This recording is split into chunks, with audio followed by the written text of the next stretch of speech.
Hit that ball. Wonderful Radio with your host, Jen T. Yeah, fucking Jen is a warlord. My whole life, and I've been, I started my new credit repair company. I've been on probation out here in Chicago, and I can't focus on my 3 daughters, my wife, and my business as well as I want to because of other things I've done in the past. What can I do?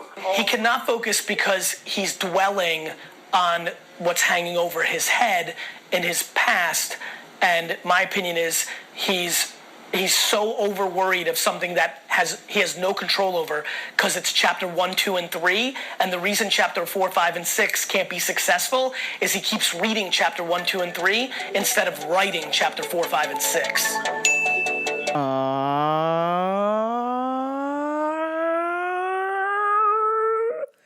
What's up, everybody? Welcome to Rambopra Radio. I am your host, Jen T. Twitter and Instagram at Jen T523. What's good, motherfuckers? I hope you have had an exciting week.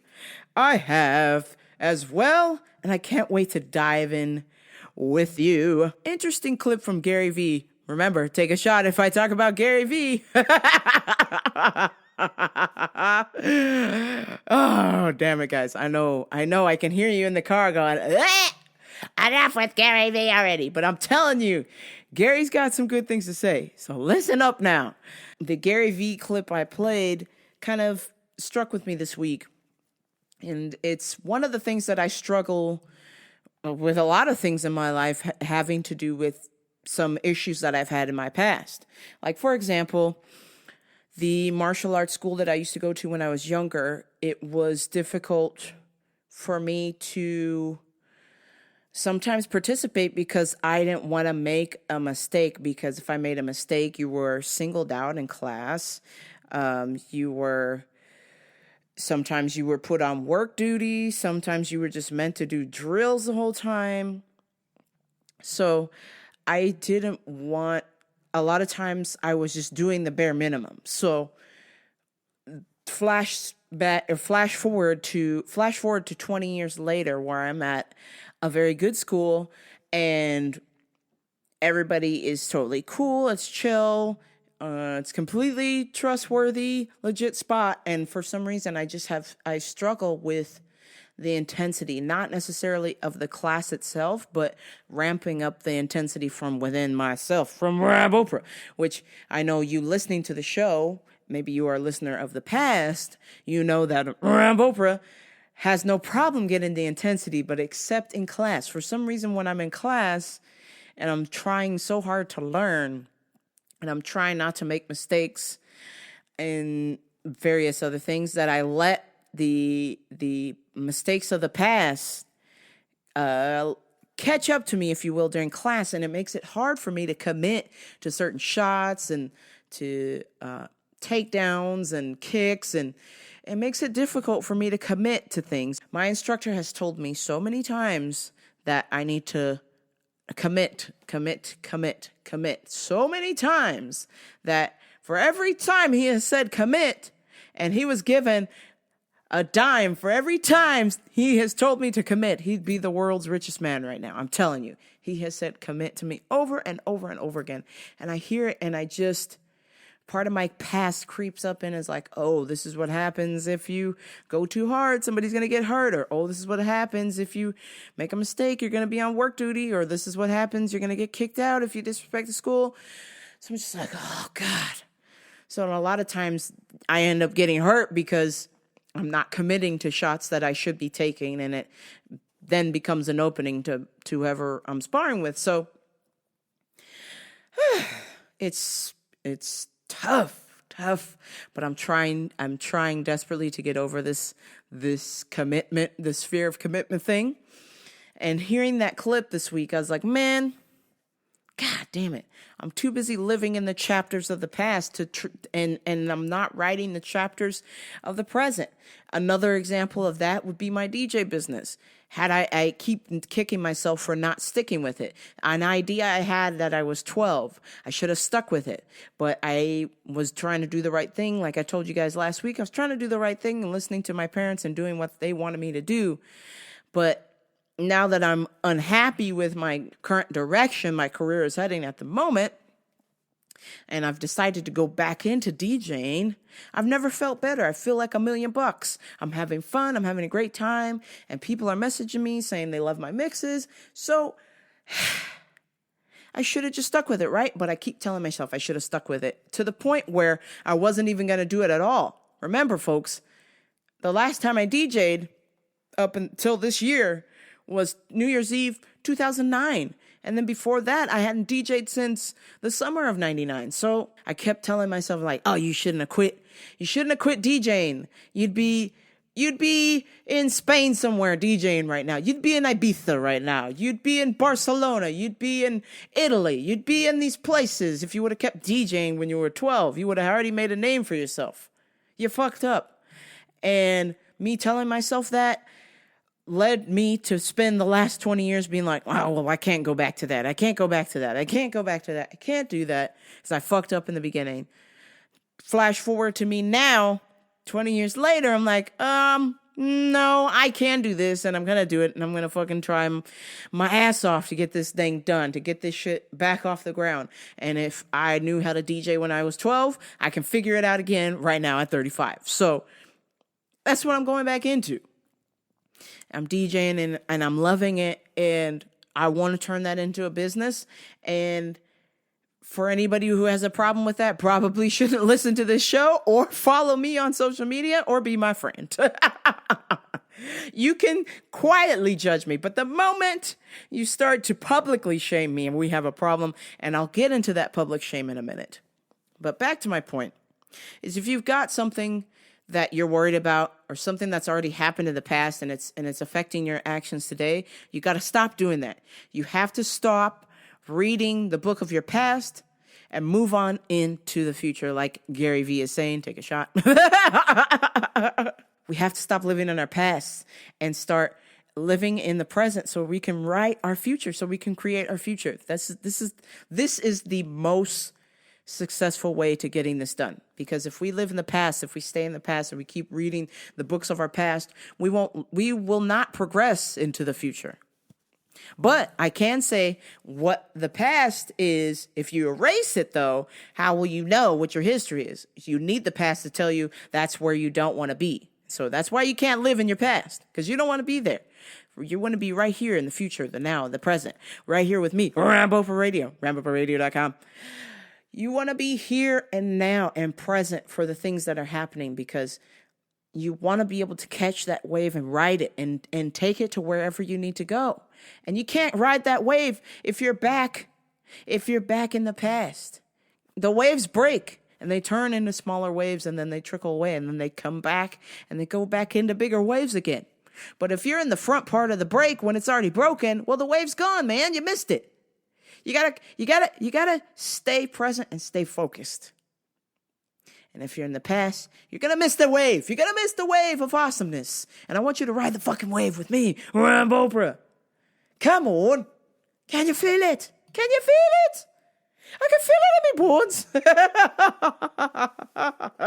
I want to talk to you guys about a conversation I had with somebody the other day about a college they went to, a college graduation they went to, and how this particular college graduation is at a school that's extremely, extrememly progressive. I know, I promise you guys I really want to talk about politics on here, but just hear me out for 5 seconds. So this Evergreen College, I don't know if you're aware or not aware, if you listen to Joe Rogan, he's talked with Professor Brett Weinstein. I'll get this Weinstein, I believe it is. Teachers that are white were asked to stay home and they want to observe a day of color where no white teachers are allowed on campus and only black people are allowed on campus. White people have to stay home. Oh, it's just disgusting behavior. Listen, alienating people does not get people to back your cause, okay?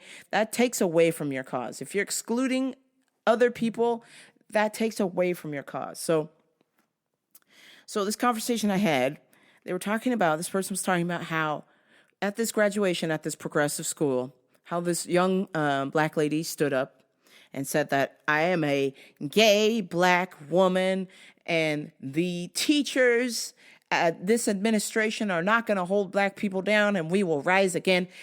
And he mentioned to me that he was disgusted, and I would have to agree as a gay black mannish lady. I don't like people who use these titles, these boxes that society has given them, and they abuse them. They use them and abuse them and try to play the victim. Listen, I don't shout it from the rooftops. I mean, I do on here, but for the most part, I really don't shout it from the rooftops that I am if you couldn't tell that I am a gay black lady, mannish lady. But I'm not out here at the clutch like, hey, I want my coffee. I'm here for my cold brew. Yeah, right on the cup. The black gay woman who is oppressed by society. That's what I want written on my cup at clutch. No. No. It's just stupid. Hey, lady, if you want people to get behind more African American causes, the smart thing to do would be to be including everyone, whether you're black, gay, straight, bisexual, transgender, asexual, whatever the fuck. Chinese, Mexican, Persian, South Dakotian, I don't give a fuck. When you're excluding people like, oh, yes, I am a gay black woman who is oppressed by society. How oppressed are you with your iPhone in your pocket? How oppressed are you that you get to go to this fancy smancy evergreen college in Washington State? Some people do not get to go to college. They do not get that luxury. My grandma from Jamaica, she had to drop out of school at the 3rd grade because her family could not afford for her to go to school. They had to make her work. Everybody had to go to work. You didn't go to school. That was a luxury. You had to be rich enough just to go to school. 10 years old. So the fact that this lady is up here spouting out this filth, it's super disrespectful to the teaching staff, and it's disrespectful to people in the audience, and quite frankly, it's disrespectful to some of her ancestors because those were the people who went through that struggle, so that way she could have a platform to say something and use it to do good, but instead she's using it to be divisive and be a victim. Show off. Guess what? You're not speaking for all black gay people out here, okay? Don't be doing that. That's not cool. You're speaking for you. And then you're trying to include all the black people in, like we would all be behind you about what you're saying. And if you know some of the African American people in my family, we would have walked right out. If my aunt would have been at that graduation, she probably would have gone up there and unplugged the mic. She is a school teacher, and she doesn't put up with that bullshit. She would have thrown that girl right the fuck out of there.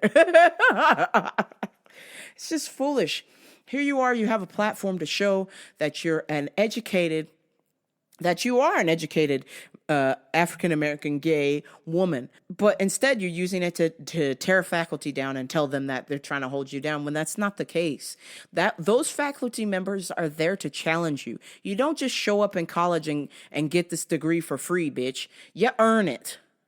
And sometimes your thoughts and ideas, sometimes they should be challenged. Because if you go into college thinking your way is the right way and the only way, well, I got news for you, sweets. It's not. And it would be a disservice to you if a professor told you otherwise or wasn't allowed to challenge the student and their thinking. Because when you get into the real world, which sadly the real world is slowly starting to change where nobody's thoughts or ideas are challenged. God forbid we do that. People are just so sensitive now. You can't even challenge ideas. You can't have conversations about thoughts or ideas. People get so offended. It's disturbing. If it were to stay true to the real world that I've known, this young lady would be getting a whole lot of challenges. But go on ahead. I'm sure at some point the dial will swing back, just like it has swung forward into this vicious world of nobody can be challenged, everybody is right, don't hurt my feelings, yada, yada, yada.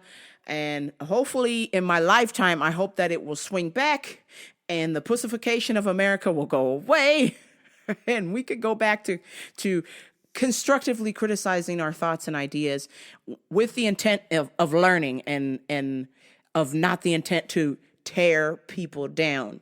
This week I had a conversation with a friend who had mentioned to me that he had stopped talking to another friend of ours because he realized that friend was extremely negative. And my thought on that is I 1000% agree. I don't care if you knew this friend from birth. I don't care if you met this friend from last week. If this friend is not offering you constructive criticism, if they're just being flat out negative, then they need to go. They need to be removed from your life. They need to be cut out. That's the sound of my snout. And I smell a negative Nancy. And they got to go. Nobody's got time for negative Nancys. Ain't nobody got time for that. Constructive Chris, that's cool. And Chris can be a lady or a girl. So don't be all in my DMs like, Chris is a girl. All right. We get it. All two of my lady listeners. We get it. Constructive Chris is cool because Constructive Chris can offer you some constructive criticism that can get you to think about your thoughts and ideas.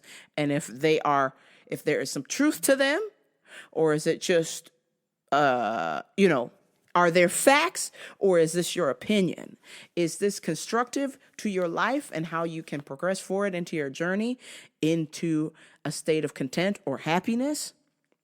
I salute Constructive Chris. What I don't salute is negative Nancy's. Y'all got to go. There's nothing you contribute to but bringing people down, putting a stop. You are the kind of motherfuckers at a party that bump the record table and the record skips. Get the fuck out of here. We got no place for y'all with your negative ass. And a reason why I bring this up is not only that conversation with my friend, and I said, maybe, someday y'all will come back together. And he said, maybe, maybe not. And I said, hey, don't wait. Do what makes you happy. I'm not saying to completely tone everybody out, but in a way I kind of am. Listen, if somebody's not bringing constructive criticism, if they're coming from a good place, then that's cool. But when it's not coming from a good place, don't bother. That person needs to be gone out of your life. I don't care if it's your best friend that you've known from birth. I don't care if it's your best friend of last week. I don't care if it is your mother, your dad, your sister, your brother, your auntie, whoever. Just cut their voice from your life. You might not be able to cut them from your life because they might be related to you, but cut that negative voice from your life. Because you don't need that. We got to keep moving. We got to keep moving, people. The biggest thing about that encouragement thing, the biggest thing about the encouragement issue topic that I brought up was that I have posted a lady DJing, a French young lady.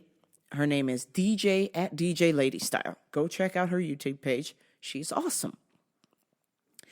DJ Lady Style randomly came up through my feed. Now, a friend of mine had told me about her 6 months ago, and she had roughly about maybe 500,000 subscribers, and now she's almost to 1.5 million, if not 2 million subscribers on YouTube. So in 6 months, you're welcome.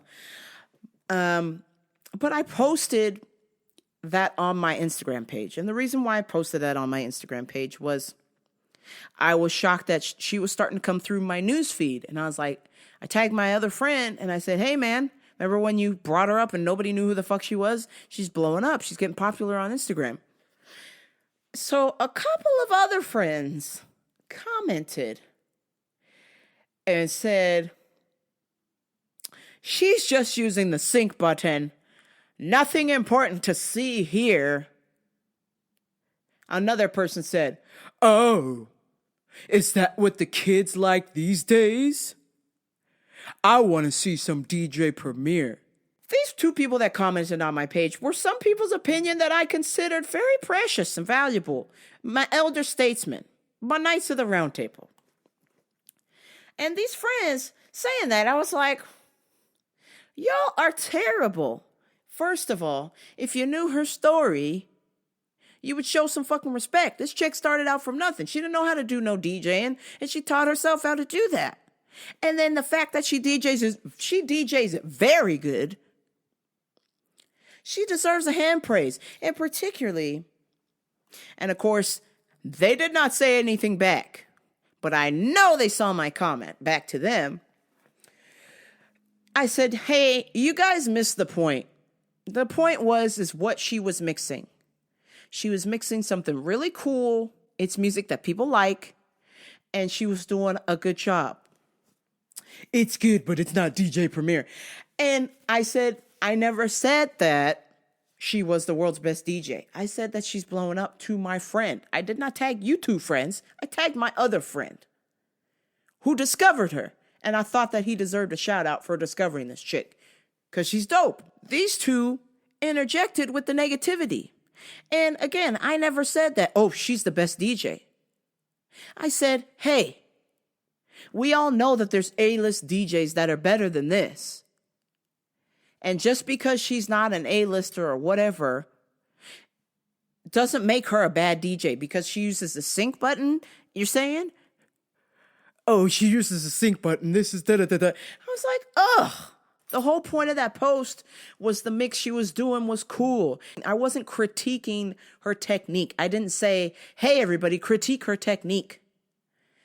I posted it up to tell my friend, like, hey, this chick's getting really popular. You're onto something. Listen to this. Everybody else, check out this sweet mix this chick is making.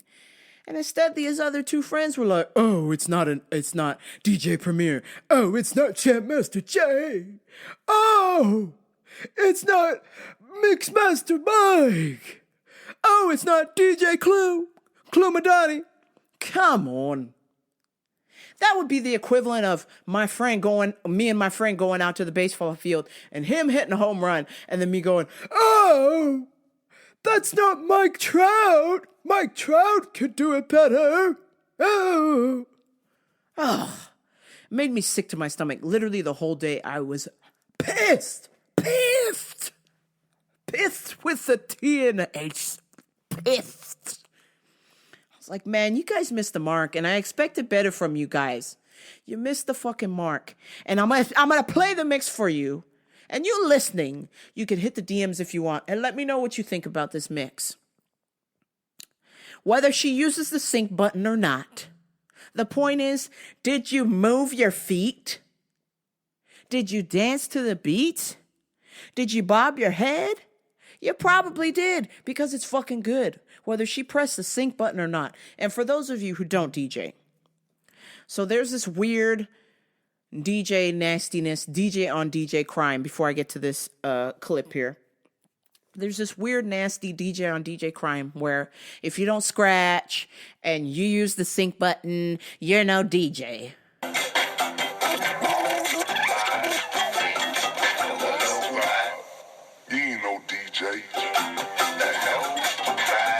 Whether I use the sync button or not, the tunes that I be playing at a party, people dance and they love it. And they ask me to come back and play more music for them again. I've got a deal lined up where I've got a private party, a graduation, and a wedding, all booked with the same person.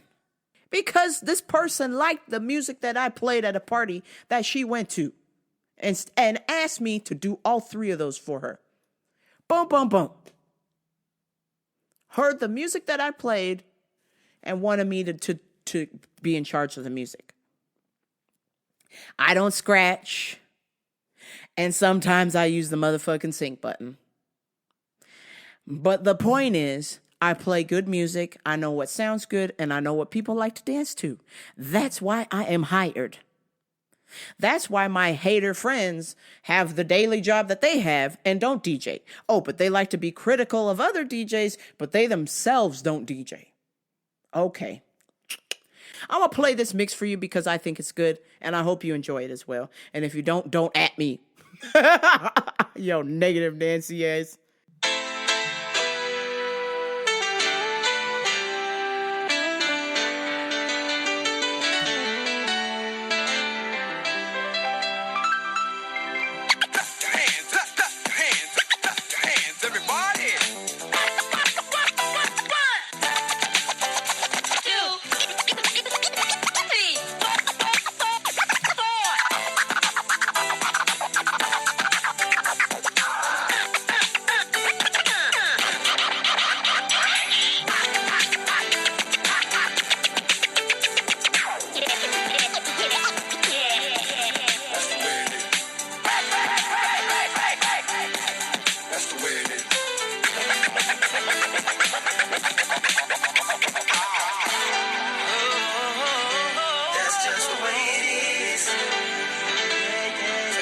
I can't scratch. She's over here scratching.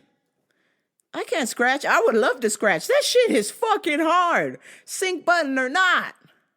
That shit's hard. So what people are bitching about with this sync button, and then I'll get off of this because I'm already annoyed and I'm getting pissed with a TH again. With the sync button, it basically keeps the tracks in time with each other. Sometimes, if you're good enough or you really know the song well, you can hit them in the same spot and cue them together and they'll play and you don't need the sync button. But sometimes they'll be out of tune with each other. Sometimes it tries to force it into the beat with the other one. And so when you hit sync, they'll force them to stay together. So they'll stay on time and sometimes they'll be in tune. If it's a really good DJ program, they'll be in tune with each other. Sometimes they won't. So that's why I don't like to get in the habit of using sync, but sometimes if they don't match quickly and I want to keep the party going, I'm going to fucking hit sync. And I talked to another friend of mine. Some of the pros use sync in concerts. Skrillex. That motherfucker probably uses sync. My friend went to a Skrillex concert and saw him hit the button. From an overhead camera, hit the button. So, people who make $500,000 for an hour show and get paid to travel the world and DJ and use the sync button. So, yeah, if hitting the sync button's going to make me some money, then I'm going to hit it a lot. But I'm training myself not to use that. But the point is apparently my friend noticed that she hit the sync button and it made her not be a good DJ. Man. I shake my motherfucking head on that shit. I shake my head. I said, and this will be the end of this before I get upset. I said, you missed the point. It's about the creativity and her DJ spirit. Boom, roasted. No comment back. But I know that motherfucker saw it. I know he saw it. It said, "Scene. I got you, fam. I got you." You know I'm right. It's about creativity and your spirit. Don't be one of these DJ haters like, "Oh, you don't scratch. You sync. You're not a DJ." But then you're over here telling me, "Oh, yeah, that's great. You're getting into the DJ business. It's cool." I'm like, well, bruh, I can't scratch. And sometimes I use sync. You're welcome. Still getting paid. Boom, roasted. All right, enough. I feel like Taylor over here from The Housewife. Enough! Okay, enough. Why don't you blow up your lips some more? Enough. We're not doing this anymore. I'm not having this anymore. Enough. Get up. The other day we were having a discussion about jeans with a couple friends of mine, and my friend was like, "I just can't find jeans that fit me right. And I just can't find jeans that I can put stuff in my pockets. Women's jeans, the pockets are sewn together or they're very small." And I was like, "Yeah, because y'all use a purse. So why would they put in the extra time to make you a pocket you're never going to use?" And she was like, I would use them. And I said, "Look, that's why you got to step your game up and get some man jeans." And she's like, oh, but it's going to be too baggy. And I said, nah. I said, I got skinny man jeans on. And guess what? My iPhone 6S Plus fits in my pocket with room to spare. And she's like, I am a bit jealous of that. And I said, yeah, but one time I got jeans so skinny I couldn't move. That's right. I went to the club one time with my cousin. And, I was trying to look all fly and trying to impress the ladies or whatever. And I bought some skinny jeans, so skinny I could barely move. They were laughing at me. These motherfuckers were laughing at me. I said, fuck y'all, I can't move. And when we got picked up in her SUV, and I got in the back, and she's like, hurry up, why are you taking so long to wait? Because the valet was trying to move the cars, and they needed to get the car out. And she's like, get in the car. And I was like, I can't. And she's like, what do you mean you can't get in the car? And I said, you didn't want to bring your sedan back? Go home and pick me up? And she's like, what are you talking about? And I was like, I can't get in your car. And she goes, shut up. Your jeans. I was like, yeah, I can barely walk. I can't sit down in this thing. So what we ended up having to do was I had to have the valet. I had to fall into my cousin's back seat. And I had to have the valet push my feet in. But I couldn't bend my legs, y'all. I just laid down on the floor because my jeans are too skinny. Oh my God, I'll never do that shit again. Like, my legs couldn't breathe. I thought I was going to pass out. Oh, to be young and dumb. I was just trying to get laid, fam. I'm sorry. Oh, damn it. Whew. Yeah, you can get some man skinny jeans out there for all my 2 lady listeners listening. You can get some man skinny jeans, but just don't get them too skinny. But the point is, if you want big pockets, don't want to carry a purse, get you some man jeans. The title of this episode, of course, will be called TMI. I'm sure you're looking down at your phone. You can see that, or on your computer. And the reason it will be called TMI, because the next following minutes, we're gonna get into some disgusting shit. And I just want to warn you. I just want to warn you ahead of time that this is fucking nasty. This is probably some of the nastiest shit I've ever talked about. No, wait. I did mention in the earlier days, the latter days of the podcast, that I did finger a chick on Hollywood Boulevard that was vomiting. She told me to keep going, so I did. Well, you can go back and listen to that podcast on your own. But worse than that. Okay? So I'm just warning you ahead of time that shit's gonna get real nasty right now. And we're not talking nasty in a sexual way, like just flat out nastiness. And I just want to warn you ahead of time, okay? So don't be like, that was so gross. Don't be telling me that was gross. I warned you, fam. Turn this shit off if you don't like disgusting bodily fluid stuff that is about to occur in 3, 2, 1. So, for the last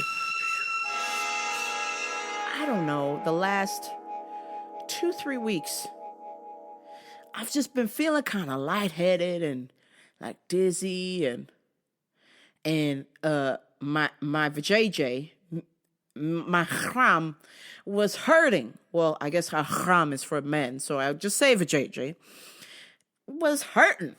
And a couple of weeks ago, I had been riding the bike a lot as my crazy fitness self, because I was like, I gotta get in shape for Jersey. All these Jersey broads. I gotta get in shape. So I was riding the bike. I was riding the road bike more. I was riding the bike at the gym. And I just thought, that's part of it. Vagina pain, no big deal. That's part of the seat. You're riding the bike. This is life. So, like I said, I was having pains downstairs. And I was feeling sweaty and dizzy. And just like running a temperature. And I was just like, what the fuck's going on? Something ain't right. And I tried to go to the sauna to sweat it out. I kind of lost my appetite for a little bit. And I was just like, man, what the fuck could be wrong? So I went to go take a piss. And I started to feel really, really sick, like nausea, like I was going to pass out on the pisser. And I went to go, clean up down there. But when I went to go clean up, I felt a sharp pain. I went, whoa, what the fuck was that? Felt a sharp pain. And then I noticed me piss was not me piss. It was actually blood. So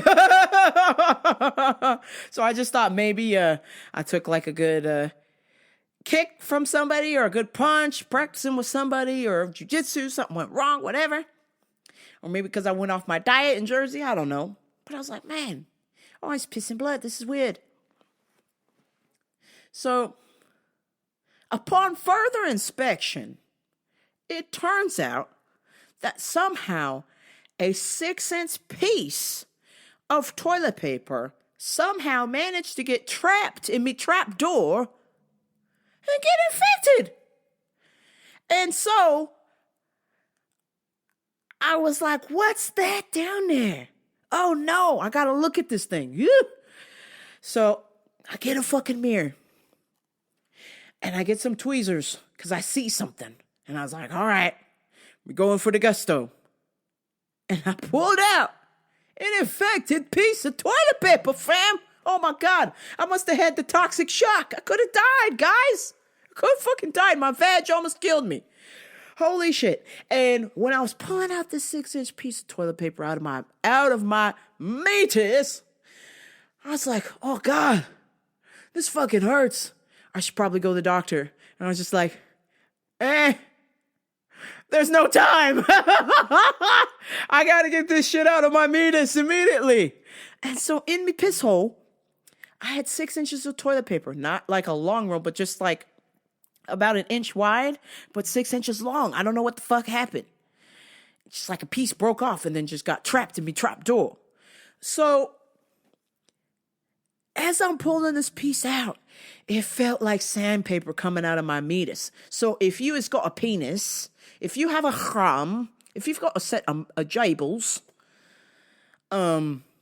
it would be the equivalent of pulling out a piece of sandpaper-like paper out of your pee hole. And as I'm pulling this out, I'm like, oh, shit. I was fucking dying. I mean, I was just like, oh my God, sweet Jesus. Oh, there's more. There's more. Oh, God. Oh, I would just take a deep breath and just keep fucking pulling. Finally, on this fucking, who knows, God, how old toilet paper came out of my meatus. I thought I was going to pass out. I think I'm going to pass out now talking about it. I'm sure you listening, you're already dead. Holy shit, fam. I think I had the TSS, the toxic shock syndrome. Because somehow a piece of random toilet paper was stuck in there for I don't know how long, but when I pulled it out of my meatus, it was like sandpaper, and I just about nearly fucking died. There. That was so hard for me to get that out. Let alone me actually doing it. And I just lost all of my listeners. All 150 of you are vomiting in a vomit bag. The 10 people or so that actually know me that listen to this are vomiting. I'm so sorry. I hope you were not eating while listening to my show. Don't send me the bill. God, my fucking meatus. Oh, just talking about it, my meatus is on fire. Sorry. My meatus was in excruciating pain, but I am all better now. No more dizziness, no more sweats. I just thought it was because it was hot and I was fat. I was just like, man, it's summertime and you too fat for summer. But it turns out it sounds like I had the toxic shock syndrome. I nearly gave myself toxic shock. Oh my God. Can you believe this, guys? So this is why this is why you can identify why I would not be good in a relationship. I can't identify things when things are going wrong. Here I had toilet paper in me meatus for who knows how long. Oh God. Jesus Christ. Oh man. Sorry. Whatever potential suitors I had that were listening to this show, they're gone. Oh man. And with that, let's be done with my meatus and go on ahead and talk about customers of the week. That's right, customers of the week. Woo. So blue shirt, blue jeans, blue hat, came in with bloody stools. That's right. I told you guys this is a TMI episode. We're going there. How can I help you, sir? Oh, yes, yeah, it's me, Wayne, yes,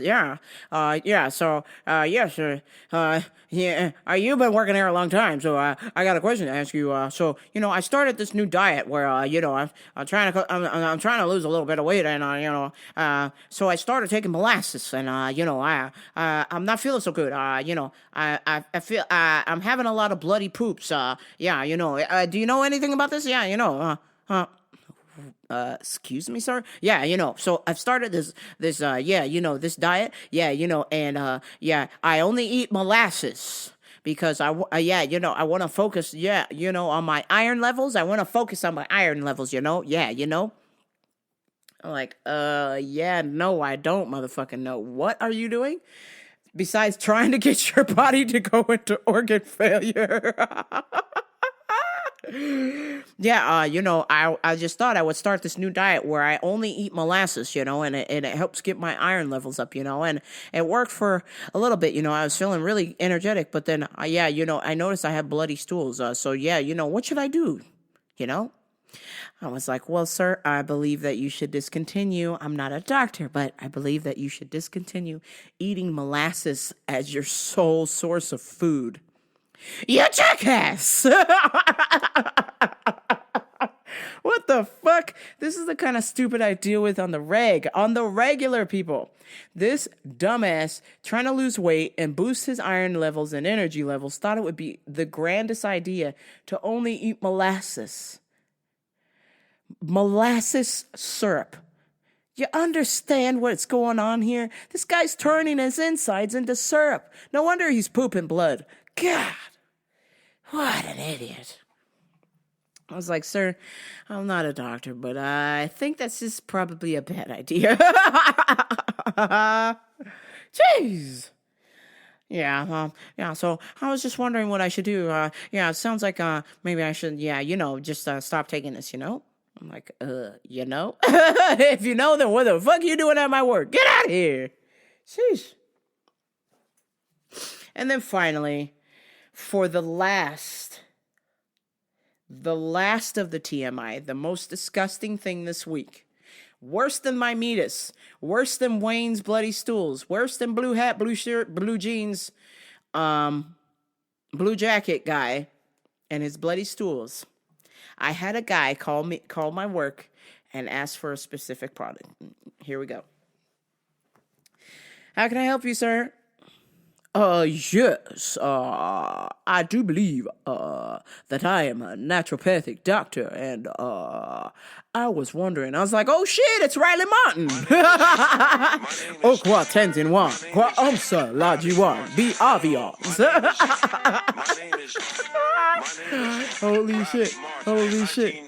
shit. Riley, I thought you was dead, fam. Ooh, Nico, tu nabi waklat. God damn it, Riley's back from the dead. Yes, I do believe, I said, I am a naturopathic doctor, and, I was wondering, I've been looking and doing some research, and, I was wondering, if you have a vitamin to sell me, that will help get rid of worms in my balls, the fuck, bitch? What did you say? And I thought this was a prank call, but he's like, I'm a doctor, and, I have worms in my prostate. what supplements do you have to take care of the worms in my prostate? And I'm like, oh shit, fam. You are gone. You are so far gone. You are gone, girl, gone. Worms in your balls? Worms in your crumb? Excuse me, sir. What the fuck are you doing? The fuck is going on the other side of this phone that you got worms in your balls? Oh. Oh, God. Bloody hell. Yes, I am a naturopathic doctor, and I've been trying to cure myself for years, but I officially have worms in my balls. Do you have something for worms in the prostate? I need to get rid of this. This has been years. And I'm like, oh my God. I was like, sir, well, why don't you go to the doctor? I am a doctor, and doctors don't know anything. And I was like, well, then you answered your question. Well, then you answered my question. You are a doctor, and doctors don't know anything. Perfect. Fuck this guy. Seriously. Worms in his prostate. My God. My God, my God. I need a Jim Ross. My God, my God. Oh. So I was telling him what parasite cleanses he could do, because clearly he's got a parasite in his balls or whatever. I was like, and he's like, what is your name? Jennifer? I will stop by and come and talk to you. I'm like, sure. What days are you there? And I was like, actually, we're not allowed to give out schedules. Sorry. Sorry, not sorry. I'm not sorry. Sorry, not sorry. I'm not sorry. You think I want to stick around this 5-minute conversation on the phone with you about your worm balls? I don't want to hear this, dude. You know, I'm not sticking around to talk to your bum ass in person either. I don't want to catch whatever worms you got, because that's the worst bit is, anytime you help these nasties at my work, they want to shake your fucking hand. And I do the fist bump. We ain't shaking hands, fam. You're coming in my store getting parasite cleansers and duty poopers and all kinds of stuff. I don't want to shake your hand. You nasty, fam. I don't want to shake your hand. You nasty. You nasty, all right? And you're nasty in not the cool, sexy way. You're nasty in like the Jesus, you're going to give me fucking typhoid fever way. You're going to give me C. diff. Fuck that. Guy calling up claiming to be a doctor and he's got worms in his balls. Get the fuck out of here. I was like, sir, maybe you need to make an appointment and get something from the doctor. And then my favorite guy came back, a Hispanic older gentleman who likes to tell bad jokes that aren't funny. Hey, it's me. Hey, it's me again, remember? Hey, mija, it's me. Hey, remember I told you that joke and you didn't laugh? Hey, well, now you can laugh at my joke. I'm back again. Hey. I'm like, oh, God. So I just kept working. This time I didn't even stop to talk to him. I just let him talk while I kept working. So he was just like talking in my ear while I just kept working. I was like, I told you that bitch is crazy. Because that's the things that you say when you're not wanting to pay attention in a conversation, but you want people to feel engaged, but you're not ignoring them. So you just say, I told you that bitch is crazy. So I was just like, I told you that bitch is crazy. So he's like, hey, remember me? Remember? Hey, I gotta tell you, hey, remember I told you that terrible joke? Hey, mija. Remember I told you that terrible joke? I said, what do gay horses say? What do gay horses? Hey! Remember I told you that joke? Hey! I'm like, yeah. And he's like, well, I fixed it. Well, I fixed it. You want to hear it? I was like, oh my God, okay. He's like, sir, hey, what do gay horses? What do gay horses eat? Hey! And I was like, what? He's like, I just told you. Hey, listen. Hey, what do gay horses eat? Hey, what do gay horses eat? And then you're supposed to say, hey, funny, right? Hey. I was like, no. you're supposed to enter a pause. I said, you're supposed to say, what do gay horses eat, sir? Pause. Hey. If you're telling me the joke and you just keep saying, hey, over and over again, well, you lost me. You lost the joke. Hey. I see me. I'm just playing. You know, you gotta lighten up a little bit. Huh? Hey, I just telling jokes. Hey, I gotta go up for you, Mija. Ready? Hey, remember? Hey, listen. Hey, you wanna know how so many black people died in Vietnam? And I'm like, oh, here we go with the racist jokes here. Hey, hey, why did so many black people die in Vietnam? Hey, it's not racist, so don't be offended. It's a joke, okay? Hey!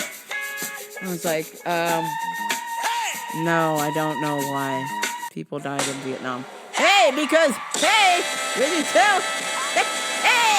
when you tell black people, when they start shooting, and they say, get down, they're shooting, hey!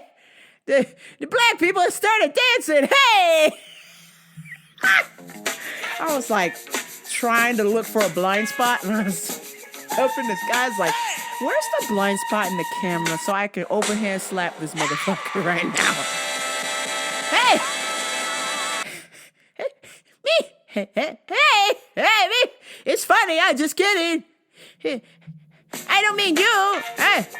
I don't mean you, Mija. I just, hey. It's funny. Black people, hey, get down. Dancing, hey. Yeah, you're not laughing. Hey. I'm like, no, sir, I'm not. Did you need some help with something? Hey, what? I just like to tell people jokes, you know, because I'm funny, hey. And I was like, yeah, well, keep working on it. Well, hey, maybe somebody else will like my jokes, hey. And he walked off and went to go talk to somebody else, and then that somebody else came and fucking got me again. You're supposed to be my coworker. You're supposed to be my homie. And he told the fucking hey guy, hey, Mija. He told the fucking hey guy. He told him that I have an eBay store. And I was like, oh, fuck. Hey, Mija. Hey, your friend. He told me, hey. He told me that you sell things on eBay. Hey. I have things to sell too, Mija. I was like, oh, yeah, hey. I'm like, bruh, seriously, you're killing me here. Hey, you know, so what I want to do is, hey, I want to get your phone number so I can send you pictures of stuff I want to sell on eBay. Hey, and I was like, yeah, I don't feel comfortable with that, sir. Hey, you know me. I shop here a long time, and hey, I don't know how to use eBay. Hey, and I said, well, sir, it's pretty easy. You just take your smartphone, and the same thing that you were gonna do, take a picture and send it to me. Well, you send that picture to eBay, and you tell them how much you want to charge for it, or you can let eBay set the price. You just send the picture. Hey, but I have a lot of memorabilia, hey, from the black and white TV, hey, and I have I got an old car from I Love Lucy, hey, somebody want to buy that, right? You can sell it on eBay for me, hey. I'm like, I don't know if I know, but I said, you know, let me be encouraging to the hey guy, hey. I said, hey, you could set up your own eBay store and sell your stuff yourself. I'm sure somebody out there wants to buy your I Love Lucy card. Well, hey, I thought, you could sell it for me, hey. And I was like, nah.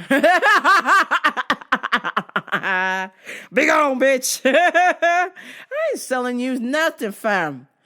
I mean, I'll sell something to you if you want to buy it, but I'm not selling your junk too. I got my own junk on my eBay store. Come on. Stop it.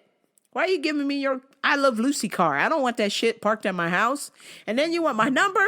What, you trying to send me dick pics? Hey, man. Hey, here's my, here's my, get your dick away from me, dude. Hey, here's a picture of my dick. Hey. Because that's how y'all motherfuckers do that. I know. You want the phone number and then dick pics. I know how this shit works. Trust me, I have had too many friends try that route. And when I'm saying friends, we used to be homies. And then one day they slipped up and sent me the dick picture and I had to put the block on that bitch. Oh, no, sir. No, ma'am. Me likes vagina, okay? Hey, Mia, vagina, hey. Oh, God, he's just so annoying. Everything is hey after it, or hey, mija, or hey. Or if he gets uncomfortable, he's like, hey. I was like, no, man, you gotta, I said, you gotta do it. I said, that's the hardest part. Once you take the pictures and send it to eBay, you're all done. And you get paid, you're done. Hey, all right, I look into it. Thank you, hey. Somebody's got to buy my I Love Lucy car, right? Hey. I was like, probably not. Most of the motherfuckers who watch I Love Lucy are dead, fam. Oh, damn it. Oh. Detective Chief Inspector Rambo Pro was on the scene at work. And Oh My Kev at Oh My Kev. We're the coffee police. That's right. We caught some old-ass people stealing our $4 coffee out of the machine. And they tried to sneak around the store and drink it and hide the evidence, and I caught them. I found the cups, and I reported them like Luther. It was like episode of Luther. Who stole the $8 coffee? These two seniors back here giggling. And I wasn't even going to fucking say anything. Normally, I don't give a fuck. If you steal from my work, they don't pay me to stop you. By law, I can't stop you. I have to let you walk out of the store before I even do anything. And then if I try and do something and you fall and smack your head open, you're going to fucking sue me and I'll go to jail for manslaughter. So pretty much don't do anything if somebody steals at my work. So I just go, well, there we go. There she blows. But this time, these two senior people, they pissed me the funk off because they were giggling. They knew that those cups cost money. It said right on the sign that those cups cost $4 a cup. And they knew anyway, and they fucking went up and filled up at the coffee pump without paying. Rude. And then they tried to hide the evidence. That was the worst bit, is they tried to hide the evidence. And they were giggling, and I came around the corner. They didn't see me, but I saw them. And I went, oh, hell no. Hell no. To the no, no, no. Hell to the no. Hell to the no. To the no, no, no. Not on my watch, motherfuckers. Seniors or not, you're coffee stealers, and you're busted. That's right. So I found the evidence, and I confiscated it, and I gave it back to Oh My Kev. And when they're checking out, homeboy only had a certain amount of change with him to buy his little vitamins or whatever. He wasn't expecting to pay $10 for 2 cups of coffee. But you will now, bitch. Off. Kev was like, oh, and don't forget to charge him for these coffees that you drink, which you did drink these, correct? And he was like, yes. And this guy was digging in every pant pocket, pulling out all the lint from his belly button, pulling out money from the girl's bra. I mean, digging for money from all corners of the earth to pay for this $8 coffee. You motherfucking stealers, they would have walked out without even paying for it because they threw them away. And we need the cups. We need the motherfucking cups to charge you. So why would you throw them away if you were innocent? You weren't. That's right. You're going to be stealing around Detective Chief Inspector Rambopra. Prepare to pay the price. Got him. Busted. Yeah, buddy. This week, I saw that 007 after Daniel Craig, our beloved Daniel Craig, retires. That 007 is going to be the black chick from Captain Marvel? Boo!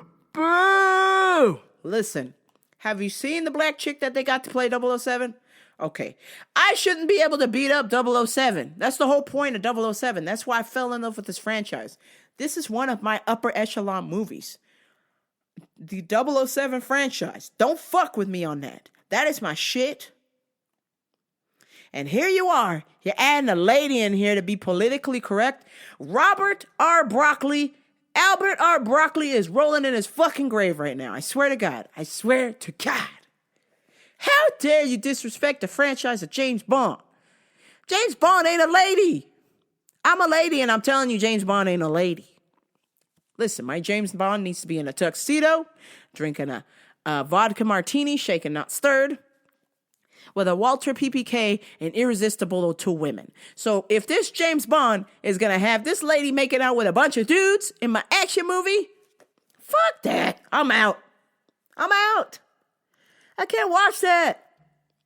I'm watching James Bond because he's a badass spy who gets all the poon. Hello. Every spy kid's fantasy. I want to be James Bond. I want to be like, because I got a lot of weight that I'm holding here myself. So I want to be like Fat Bond or whatever. Be like,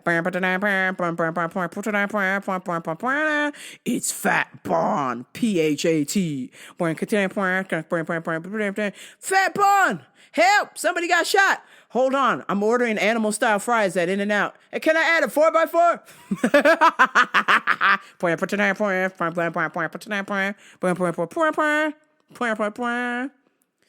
I don't want it to be a lady.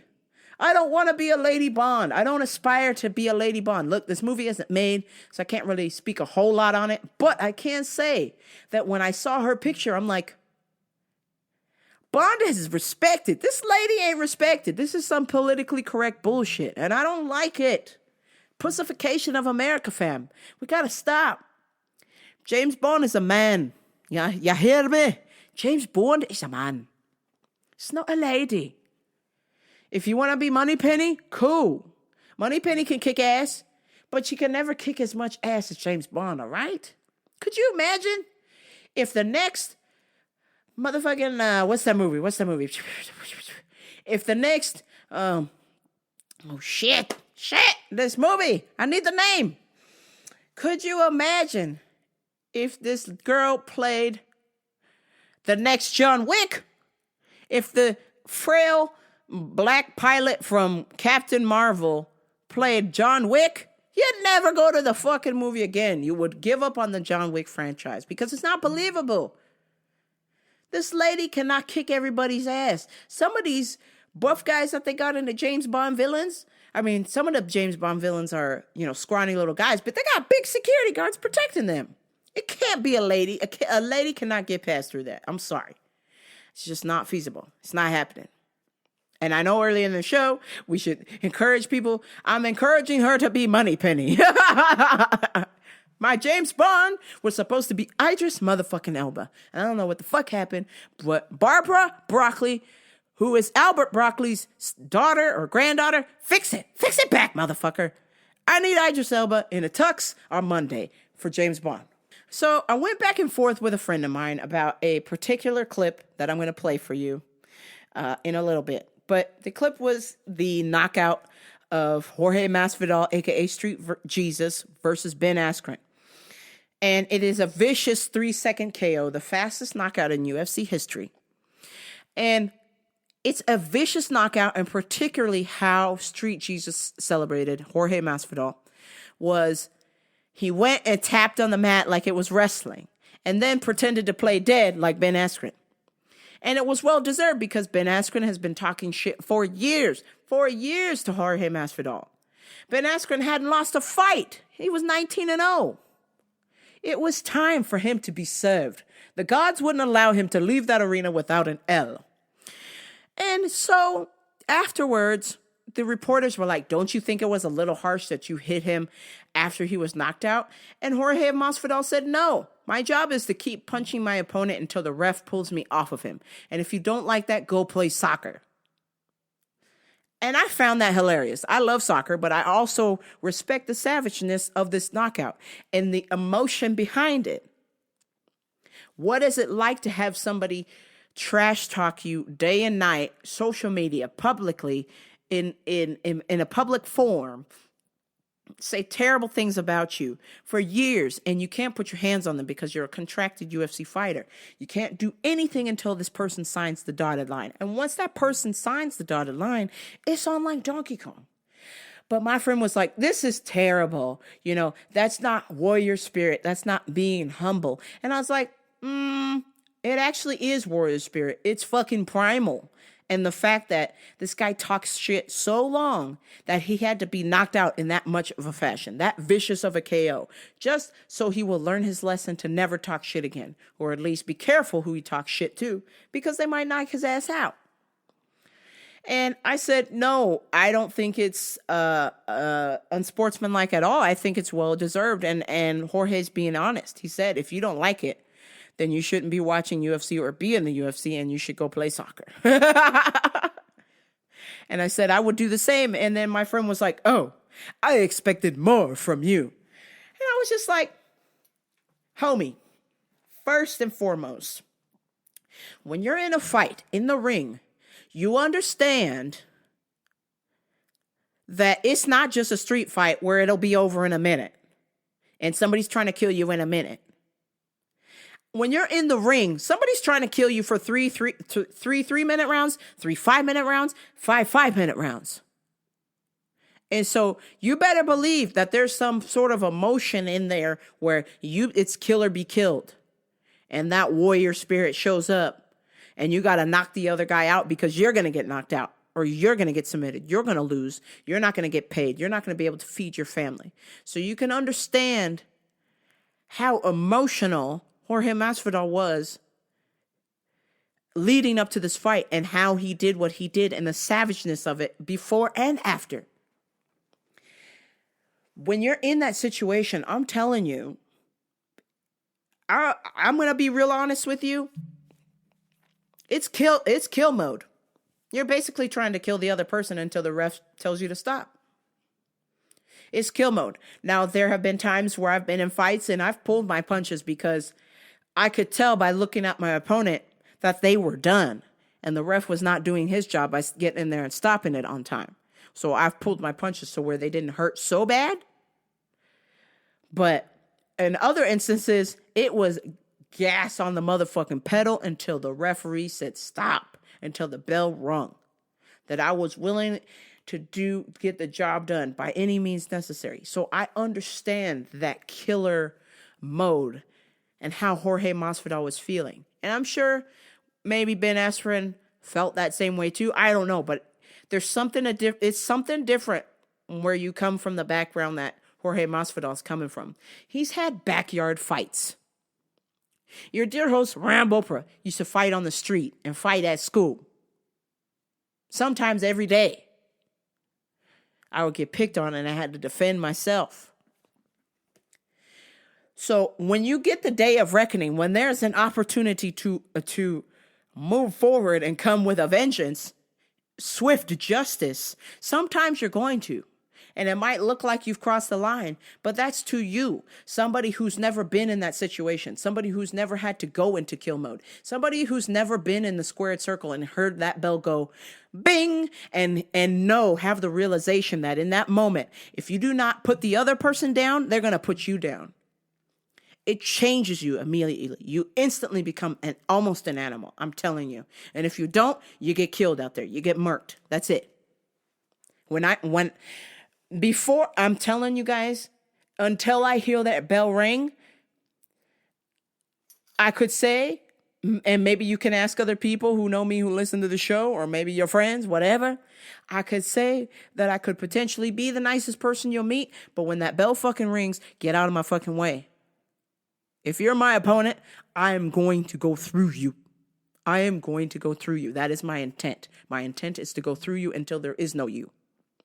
And so that is the fighter spirit. That is the warrior spirit. And that might not be the case for everybody. Some people don't need to go there at all. Look at who's a crazy person? Look at Diego Sanchez. He goes so far he takes the concepts that I just gave you right now. He goes so far that he's foaming at the mouth. He becomes an animal. And then he loses. He went too far. But there are some people out there who don't experience that at all. That it is simply just a game of chess, and when it is done, it is done, and that's fine. But from all of the years of fighting that I've watched, the fights that I've seen, the boxing, the MMA, the Muay Thai, the kickboxing, the French style kickboxing, the who's who, any form of combat, I've pretty much seen it all. I've seen motherfuckers with swords on, medieval time shit in Russia, fighting each other with swords. They don't use the swords on each other, but they have to hold it and kick and punch each other. It's crazy. But I've seen it all.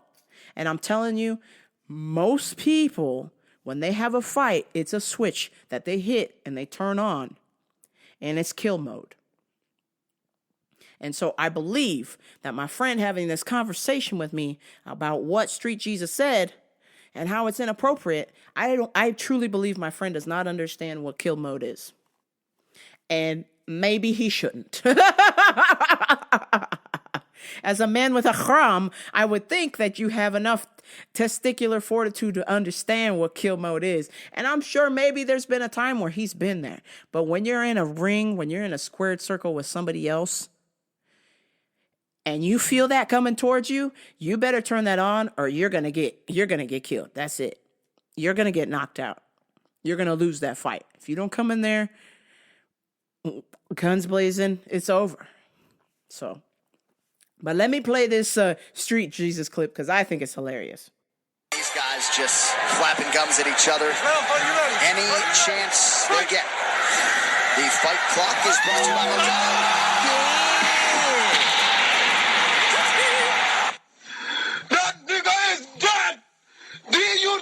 And people say the punches weren't really necessary. Maybe they were super necessary. Why were they necessary? What do you mean, why were they not necessary? Because he was already knocked out at that point. But the referee hadn't pulled me off. And my job is to hit somebody till the referee pulls me off. So to those people, I would say maybe don't watch him and may go back to soccer. You big dumb bitch.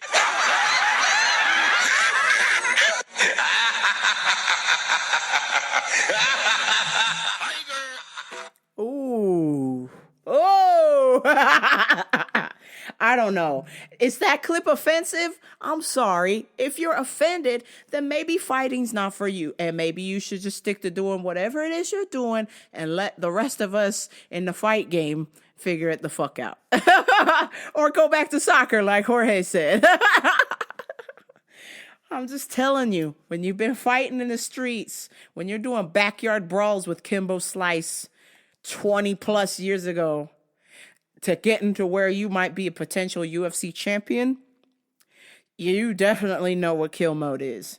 There's been a lot of motherfuckers in your wake, a lot of bodies in your wake, and you certainly don't want to be the one standing there like this dumbass reporter telling him that it was unnecessary. How? How is that unnecessary? The rules are you are to fight until the referee tells you to stop, and the referee didn't get there in time. So whose fault is that? Not Jorge's. He was doing his job. And like I told my friend, and I will tell you, if I'm in a fight and if I deem that it's not done and the ref hasn't stopped me, we going. But chances are I've stopped.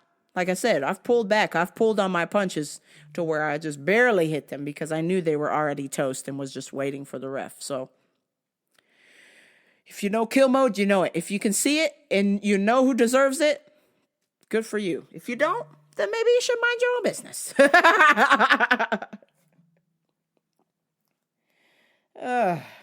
And finally, I am just fucking over it with this Area 51. Everybody talking about after this Bob Lazar interview on Joe Rogan, now everybody wants to go to Area 51 and storm the base. Hey, good luck with that. Because it's still a military base, whether they got aliens there or not, and your ass is going to get shot. Okay? I'm just telling you, if you're thinking about storming the gates at Area 51, you will be lit up with bullets, gunfire. You will be set ablaze. You will be hit with a rude awakening. It's been brought to my attention that over 1 million nosy-ass virgins who don't even fucking lift signed a petition to storm Area 51 to, quote, see them aliens, instead of storming their local gym to see them motherfucking games. They'd rather break the law and try to trespass instead of getting jacked and tan so they can get some ass. Now, I already know what you're thinking. Relax, Robert Frank. It's only a joke. But you know damn well there'll be a handful of geeks with never beat cheeks showing up with their Fortnite t-shirts and selfie stick trying to make history. Hey, Billy, want to go to Area 51 and see some aliens? Well, holy moly, Chad, that sounds rad. Maybe we'll even see a UFO. Fuck that! How about seeing some vascularity or a sick fucking pump so you can finally get up in the black hole of a big booty cutie, smelling all fruity, sticking your sausage where out comes the duty. Fuck a Martian. I'm trying to get shredded like a Spartan and smash chicks living La Vida Loca, Ricky fucking Martin. Swole is the goal, size the prize. It's game to clock, motherfucker. Let's go. Yo, that's my favorite Instagram account. What the fuck is this guy? Robert Frank, Franco Colombo. Robert Frank, he is hilarious. I'm just telling you. Stop with that Area 51 bullshit and get your ass to the gym and start working out and get some vagina, okay? And I'm taking that advice too, and I never take my advice, goddammit. No Area 51, I don't want to fucking hear about it. We're going to the gym. As soon as I hit stop on this podcast, we're going to the fucking gym. Unless you're already there, then salute to you. And on that note, please like, share, and subscribe to Rambo Parade, RamboParade.com. I must go to the gym. It is business hours in London. I've got eBay things to sell. That's right. Shout out to all y'all motherfuckers who may or may not have told somebody who knows somebody to buy some shit from my eBay store. I had a record-breaking high outside of Christmas. I hit fucking Christmas numbers. I hit what I make in 1 week. I made in a day, people, on eBay. I have been going to the post office every single fucking day. People have been buying my stuff, and I am so grateful. I am eternally grateful because this is the thing that contributes to helping me fund my DJ stuff, helping me fund, I use some of my eBay funds to save up so I can travel to Austin, hopefully in October or November, maybe. And then I also took some of that money and I bought a new no-gi, because no-gis are just as expensive as regular gis. What the fuck, guys? Apparently in martial arts, you need a gi one way or another, whether it's a no-gi or not. But I bought a super kawaii. That means super cool in Japanese. I bought a Star Galaxy no-gi, and I fucking love it. And I can't wait to be rolling around in jiu-jitsu, my cool new no-gi. So thank you to everybody who supported my eBay page. And in case you didn't know, it's Good Gear Inc. on eBay. That's right. Buy some stuff from my store. And I'll tell you what, if you message me and mention that you heard this promo on this podcast, I'll hook you up with a sweet deal. All right? A sweet deal, goddammit. So go to my eBay store, Good Gear Inc., and buy my shit, all right? Help support this show. Help support my travels. Help support my martial arts equipment. Help support my DJ stuff. Come on. You know you want to. That's right. And now, enough with the promos. But I'm saying, if you're interested, I got t-shirts, I got hats, I got shoes, I got cups, I got every fucking thing you could ever want into my eBay store. So go there now. Go. And before I leave, I must leave you with a clip. There is a guy on the internet who is named, I think it's Andrew. Yes, it's Andrew Caldwell. And Andrew Caldwell, about 2 years ago, had a viral hit talking about he don't like men's no more. I don't like men's no more. I'm a gay man who's reformed. He did the Christian, conversion therapy or whatever. He said, I'm not gay no more. I've been delivered. I don't like men's no more. I love women. So he is back in the interwebs again. But just as a refresher, I will play the clip for you. Here it is. That's your first female. And when I say, it felt good. Like the camel noodle soup. Good. I'm not more. Good. I am delivered. Good. Like the camel noodle soup. Good. I don't like men no more. Leave me gone. It felt good. It felt good. It felt good. It felt good. It felt good. It felt good. It felt good. It felt good. It felt good. It felt good. It felt good. It felt good. All right, so you got that as a refresher. So this week, I guess everybody on the internet has been calling him sis. And he's not happy about it, even though his voice sounds like a woman. So here we go. Don't call me sis. And stop calling me sis. I am a man, not a sis, and not your doggone woman. Stop calling me first lady.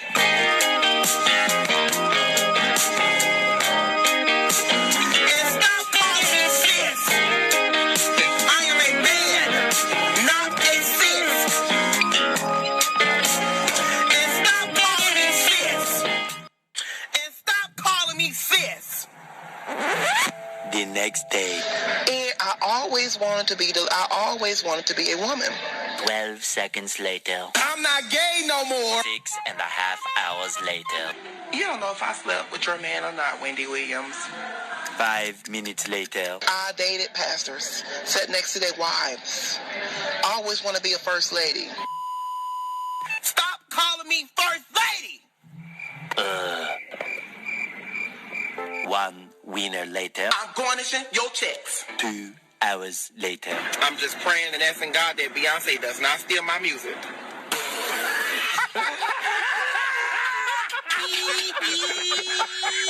Don't nobody know you, huh? I stay prayed up. Thank you, Viva. We gonna pray for these niggas. Have mercy, Jesus. Stop calling me sis. And stop calling me first lady. Oh, yeah? I don't got on my first lady clothes tonight. I told you if you went in there with them bedazzled drapes on, somebody's gonna talk about you, sis. Sis? Ain't he? Don't got no, I have an animal's elbow. You got an edible elbow. I have a animal's apple. Why would you take an animal's apple? You see? You talking about, I don't see it. Where's that? Somewhere. It's right there. I got me an animal's apple. I'm gonna tell you right now, God ain't gonna like you eating them animals' apples. God created Adam and Steve and Adam and animal. God created Adam and Steve, huh? He didn't create Adam and Steve.